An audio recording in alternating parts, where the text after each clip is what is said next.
그 밑에는 대회의 유형이 나오는데요. 리그가 있고 토너먼트가 있고 리그와 토너먼트가 혼합된 형태가 있습니다. 하나씩 보도록 하겠습니다. 리그라고 하는 건 통합리그, 조별리그, 스플릿 리그로 되어 있는데요. 통합리그라고 하는 거는 모든 팀이 하나의 조로 편성되어서 서로가 1회 이상의 경기를 하고 경기 결과의 누적으로 순위를 산정하는 방법입니다. 그러면 정말 많은 대회를 하겠죠. 그러다 보니까 장점으로 경기 수가 많고 우승팀의 권위가 있다는 건 장점이지만 단점으로는 경기력의 편차로 인해서 순위가 고착화될 수 있다는 단점이 있고요. 조별리그 같은 경우에는 임의로 복수의 조를 편성합니다. 통합리그 같은 경우는 조를 하나로만 만들어서 서로가 1회 이상 계속 경기를 했는데요. 조별리그 같은 경우는 A조 리그를 따로 만들고 B조 리그를 따로 만들면서 A조 리그는 A조 리그 안에서만 경기를 하고 B조 리그는 B조 리그 안에서만 경기를 합니다. 그러다 보니까 빠른 진행이 있고 단점으로는 경기 수가 적은 부분이 있습니다. 스플릿 리그 같은 경우에는요, 통합 리그를 먼저 해서 모든 팀 간의 단일 리그 순위를 선정해요. 그렇게 통합 리그로 순위를 잡은 다음에 그 팀을 상위 팀과 하위 팀으로 구분해요. 조별 리그는 그냥 무작위로 A조, B조를 나눴던 부분인데 스플릿 리그는 통합 리그를 통해서 어느 정도 순위를 먼저 매기고 순위를 매긴 상태에서 반을 갈라 상위 리그와 하위 리그를 합니다. 상위 50%인 상위 리그끼리 시합을 다시 하고요. 하위 리그끼리 시합을 다시 해서 상위 리그로 순위를 선정한 다음에 하위 리그가 이어서 순위가 선정되는 방식입니다. 그러다 보니까 경기력이 평준화된다. 처음에 통합 리그를 통해서 전체 순위를 선정한 다음에 상위 리그와 하위 리그로 구분했기 때문에 경기력의 평준화가 장점이고요. 그렇지만 단점은 동일한 팀과의 경기 수가 많다는 겁니다. 상위 리그끼리, 하위 리그끼리 또 경기를 진행하다 보니까 동일한 팀과의 경기 수가 많다는 게 단점이고요.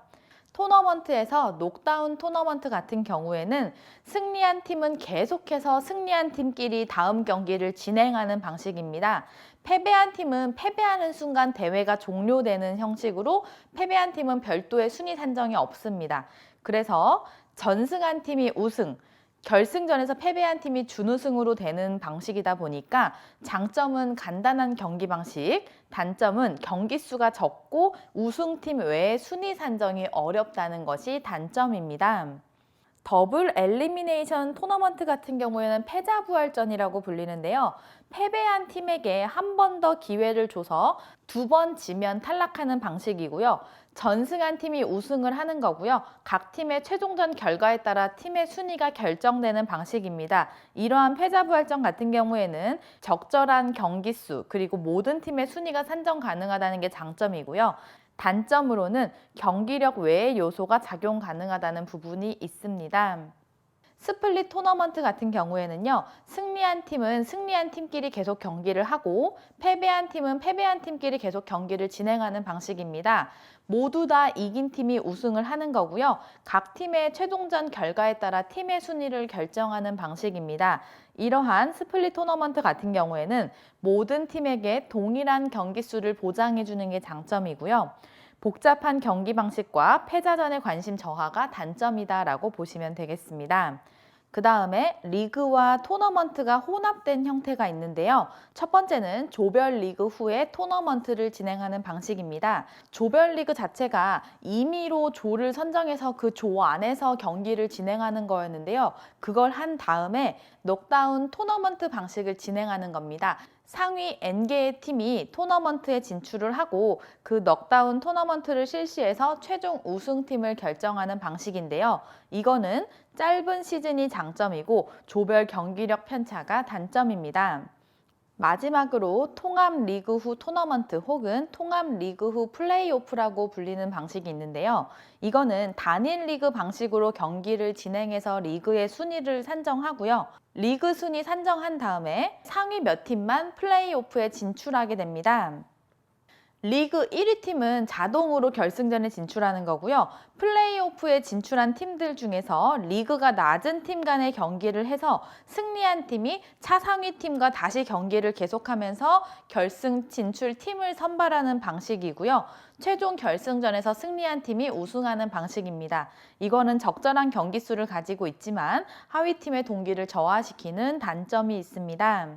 기출된 내용이라서 대회 유형에 대해서 말씀은 드렸어요. 근데 좀 어렵죠. 이 문제가 한 번 출제가 됐었는데요. 이 문제가 언제 나올지도 모르는데 이 한 문제를 위해서 이 모든 내용을 다 암기하시기엔 사실 좀 벅차다고 생각을 해요. 간단하게는 좀 아시되 이 부분을 완벽하게 다 암기하시려고 하는 거는 좀 추천드리진 않습니다. 그렇게 생각하시면 되고요. 지금 대회 유형을 봤던 이유는요. 학교 스포츠 클럽에 보시면 동그라미 3번에 나옵니다. 학교 스포츠 클럽의 활성화를 위해서 단위 학교는 학교 스포츠 클럽 리그를 운영하기도 하고요. 학교 스포츠 클럽 대회 리그 유형에는 이러한 것이 있다고 하면서 조금 더 상세하게 본 부분입니다. 참고하시고요. 여기 대회 유형보다 더 중요한 건 아까 구분했던 교과 활동과 비교과 활동, 그리고 학교 스포츠 클럽 활동과 학교 스포츠 클럽을 구분하는 것이 더욱 중요합니다. 그렇게 더 중요한 거를 더 많이 챙겨보시고 이 부분은 몇 번 읽어보시면 되겠습니다. 여기까지가 1번 학교 체육 프로그램이었습니다. 2번 생활체육 프로그램 개발 및 실천이고요. 생활체육 프로그램의 계획 단계, 개발 기획 단계가 있습니다. 이 단계를 알고 계셔야 되는데요. 1번 기관의 철학을 먼저 이해해야 됩니다. 소속 기관 및 단체가 추구하는 철학을 먼저 이해하는 게 첫 번째고요. 2번 참가 대상의 요구도를 조사해야 돼요. 참가하는 사람들이 무엇을 원하는지 그러한 요구 조사가 두 번째. 그 단계 때 이러한 요구를 조사하고 분석하는 부분까지 이루어지고요. 세 번째, 생활체육 프로그램의 목적 및 목표를 설정합니다. 어떠한 목표를 가지고 생활체육 프로그램을 할 것인지 목적과 목표를 설정하고요. 네 번째, 생활체육 프로그램을 계획. 다섯 번째, 생활체육 프로그램 실행. 여섯 번째, 생활체육 프로그램을 평가. 계획, 실행, 평가하는 단계가 있고요. 그 단계 후에 마지막에 개선하는 단계, 피드백하는 단계로 생활체육 프로그램의 계획 단계가 구성이 됩니다. 이러한 단계로 생활체육 프로그램을 계획하는데요. 이 단계 안에 보시면 제가 세 번째가 목적 및 목표를 설정하는 단계라고 했어요.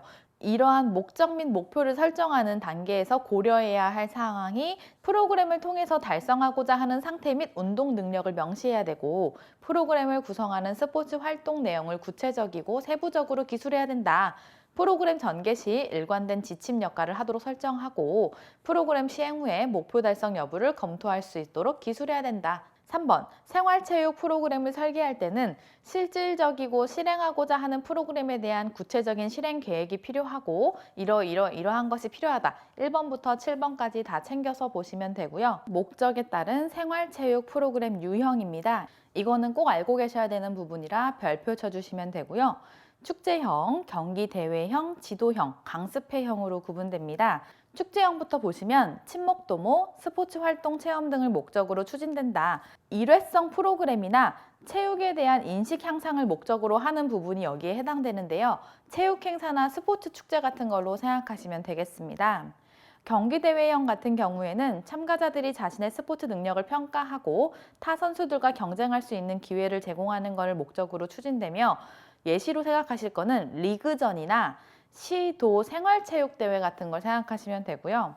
3번 지도형 같은 경우에는 참가자가 개인적인 목적으로 특정 스포츠 활동에 참여하여 기술을 학습하는 목적으로 추진되는 거고요. 이 지도형이 수영교실이나 요가교실, 건강체조교실 같은 거를 생각하시면 되고요.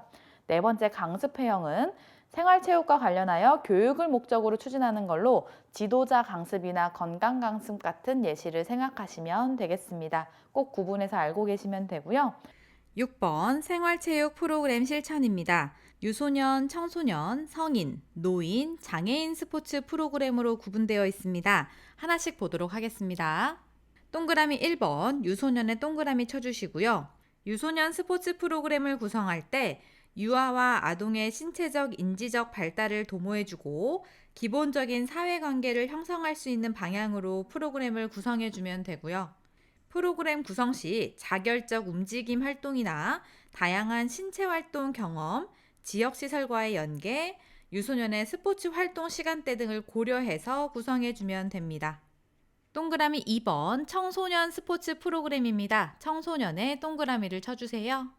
청소년 스포츠 프로그램의 경우 운동 기능을 습득하고 삶의 즐거움과 활력을 찾고 또래 친구와의 여가 활동 참여를 스포츠 프로그램의 목적으로 두면 좋고요.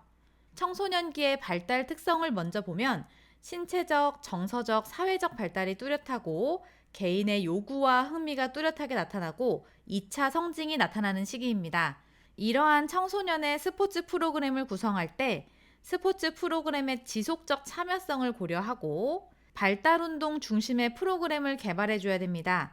이러한 발달 운동도 정적 운동이 아닌 동적 운동 위주의 프로그램을 구성해 줘야 하고요. 청소년 개인의 요구나 흥미, 생활 패턴 등을 고려해서 프로그램을 구성해 줘야 합니다. 동그라미 3번 성인 스포츠 프로그램입니다. 성인의 동그라미 쳐주시고요. 성인의 경우 신체적 건강을 유지하고 사람을 만나고 사귀는 쪽으로의 사교의 의미, 그리고 흥미를 확대하고 사회적 안정을 추구하는 부분, 스트레스 해소 및 삶의 즐거움을 추구하는 부분을 목적으로 두면 좋고요. 성인 스포츠 프로그램을 구성할 때에는 성인의 신체적, 심리적, 사회적 특징 및 요구를 고려해주고 주변의 요인이나 프로그램의 지속성 여부, 프로그램의 다양성과 전문성 등을 고려해서 프로그램을 구성해주면 좋습니다. 동그라미 4번 노인 스포츠 프로그램이고요. 노인의 동그라미를 쳐주세요. 성인 스포츠 프로그램과 크게 다르지는 않지만 성인 스포츠의 경우 스트레스 해소의 목적이 있다면 노인 스포츠는 사회적 관계 형성에 조금 더 신경을 쓴다고 보시면 되고요. 노인 스포츠 프로그램 구성 시 노인의 신체적, 심리적, 사회적 특징 및 요구를 고려해주고 주변 요인이나 관련 프로그램의 연계성, 행정 담당자와 지도자의 유기적 협력을 요구한다는 거 알고 계시면 되겠습니다.